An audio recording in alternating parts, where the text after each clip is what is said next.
देश की वित्त मंत्री निर्मला सीतारमण 1 फरवरी को बजट पेश करेंगी और इस बजट से छात्रों को क्या कुछ उम्मीदें हैं, हम उनसे बात करेंगे। बीएचयू में हमारी मौजूदगी है।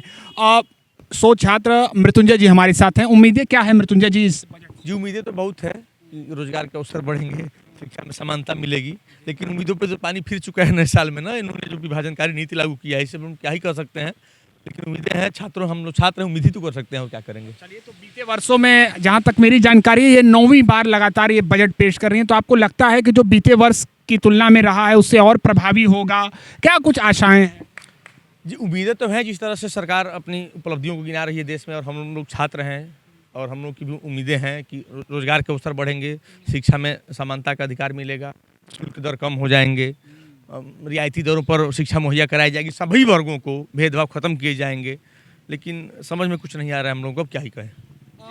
डिवाइस हो या फिर आपके पढ़ने से जुड़े संसाधन हो, तमाम ऐसी चीज़ें हों, आप क्या सोच रहे हैं कि बजट में आपको क्या रियायत?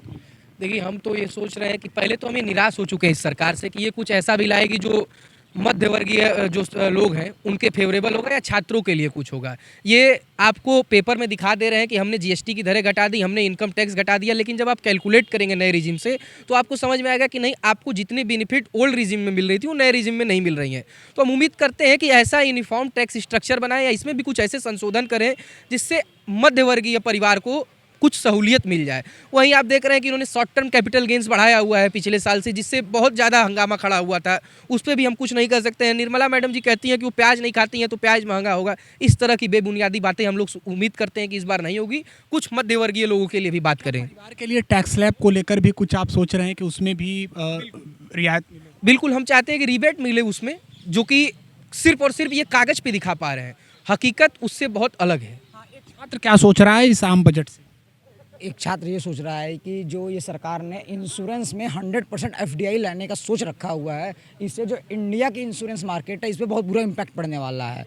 और जो इनकम के जो 15 से 17 लाख वाले जो नियम लाए हुए हैं कि उसको 30% टैक्स लगेगा, तो इससे जो बिजनेस क्लास है वो तो अमीर होता जाएगा और जो सैलरीड पर्सन है वो तो बस टैक्स ही भरता रह जाएगा।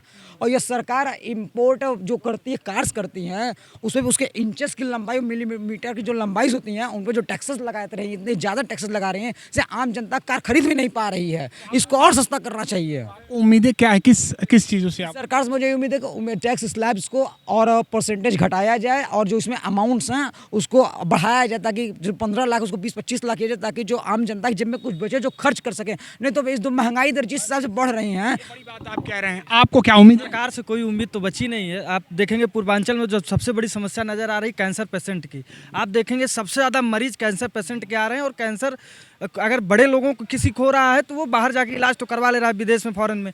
लेकिन अगर किसी गरीब या मध्यम वर्गीय परिवार को किसी पेशेंट हो रहा है तो 4-4 महीने की लाइन टाटा में लगती है, 6 महीने की लाइन बीएचयू में लगती है। यानी इलाज के अभाव में, पैसे के अभाव में लगातार गरीब वर्ण के जो भी विद्यार्थी हैं या जो पेशेंट हैं वो मर जा रहे हैं। तो मोदी जी से आग्रह है कि इस बार बजट में, निर्मला सीतारमण जी से भी आग्रह है कि इस बार के बजट में कम से कम पूर्वांचल, खास करके जो पिछड़ा इलाका है, इसके लिए कैंसर के पेशेंटों के लिए विशेष रूप से आप कुछ ऐसा सहयोग करिए, इस बजट में ऐसा प्रावधान करिए जिससे बड़े दुख हम सभी विद्यार्थियों को वर्ग के दूर हो सके। पूर्ण बात आपने कही और आम जनमानस से जुड़ी हुई। आप सीधे सवाल कि आप बजट से क्या उम्मीदें रख रहे हैं? मैं एक शोध छात्र हूँ, और शोध छात्र होने के नाते विश्वविद्यालय में 2 श्रेणियाँ हैं। एक जेआरएफ की श्रेणी है और एक नेट की श्रेणी है। जेआरएफ वालों को मिलता है 44,800 रुपये प्रतिमाह और नेट वालों को मिलता है 8,000 प्रतिमाह। मैं चाहता हूँ इस बजट में जेआरएफ की नेट की फेलोशिप बढ़ा के, जो नेट बच्चे होते हैं जो नेट के बिहाफ पे पीएचडी करते हैं केंद्रीय विश्वविद्यालयों में, राज्य विश्वविद्यालयों में, उनकी फेलोशिप बढ़ा के 25,000 की जाए। अगर ये इस बजट में ये हो पाता है तो मैं इसको स्वीकार करता हूँ, अन्यथा मैं सीरियस नकारता हूँ। और दूसरी बात, विश्वविद्यालय में छात्रावास की समस्या है कि आधे बच्चे अंदर रहते हैं, आधे बाहर रहते हैं। ये बजट अगर उन छात्रों के लिए, उन हमारी बहनों के लिए, हमारे भाइयों के लिए अगर छात्रावास बनवा पाता है तो ठीक है, तो इस बजट को मैं स्वीकार करता हूँ, इसकी प्रशंसा करता हूँ, सराहनीय है। अगर नहीं करा पाता तो मैं इसको कहते हैं सिरे से जो है कि दूध मक्खी तरफ फेंक देता हूँ। आप बताइए, ये विश्वविद्यालय, ये केंद्रीय विश्वविद्यालय, यहाँ पर आधे बच्चे, मतलब जैसे मान लीजिए आपके घर से छोटा भाई आपके यहाँ पढ़ने आया, छोटी बहन पढ़ने आई, तो अगर उसके जो है क्या कहते हैं कि उसमें से एक ही लोग हॉस्टल मिल पाएगा, एक लोग बाहर रहेंगे। मतलब एक बच्चा 4,000 रुपये जमा करेगा तो छात्रावास की इन कमरों में 1 साल रहेगा। उसको अच्छे शौचालय की, अच्छे वाईफाई की, अच्छे रहने की, अच्छे खाने की व्यवस्था मिलेगी। लेकिन अगर वही बच्चा उसको छात्रावास नहीं मिलता तो वो 4,000 रुपये प्रति माह देगा, मतलब एक साल में 48,000 रुपये केवल रहने का देगा, और ना ही उसको रहने खाने की व्यवस्था होगी, ना वाईफाई कुछ नहीं व्यवस्था होगी। तो मैं चाहता हूँ इस बजट से ये समानता का अधिकार हो सके।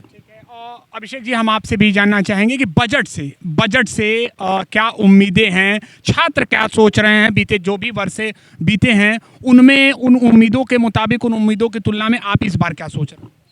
हमारी यही उम्मीद रहेगी कि इस बार जो बजट आया है उसमें जो शिक्षण संस्थान हैं, जो नौजवान हैं, जो विद्यार्थी हैं, शोधार्थी हैं, उनको ध्यान में रख कर के बजट आए, और पिछले जो बजट आए हैं ठीक रहे हैं, पर इस बार थोड़ी और उन पर ध्यान दिया जाए, इस उम्मीद के साथ हम बजट की उम्मीद करते हैं। शोधार्थियों के लिए विशेष ध्यान दिया जाए, ये मांग है बीएचयू के इन छात्रों की। एबीपी न्यूज़ के लिए वाराणसी से निशांत चतुर्वेदी।